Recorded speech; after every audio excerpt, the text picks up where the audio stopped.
अस्सलामुअलैकुम नाज़रीन, 87 न्यूज के साथ सुमेरा वकार। पाकिस्तानी एयरलाइन ने बड़ा कारनामा अपने नाम कर लिया।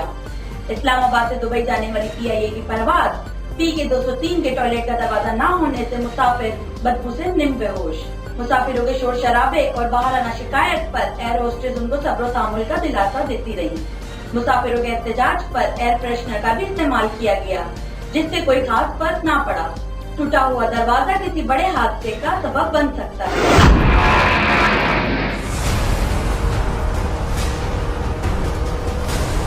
बाकमाल लोगों की लाजवाब सर्विस ने एक और एजाज अपने नाम कर लिया। दौरान परवाज मुसाफिरों ने देखा कि टॉयलेट का दरवाजा ही नहीं है। बदबू के मुसाफिरों का बुरा हाल है। एयर होस्टेस मुसाफिरों को सब्र का दर्ज देती रही। मुसाफिरों के एहतजाज पर एयर फ्रेशनर का इस्तेमाल किया गया, लेकिन उससे कोई फर्क नहीं पड़ा। मुसाफिरों का कौमी इदारे की हालत जार करने वालों के खिलाफ फौरी एक्शन लेने की अपील। मुसाफिरों का कहना था कि PIA की ऐसी हालत से मुल्क की बदनामी हो रही है।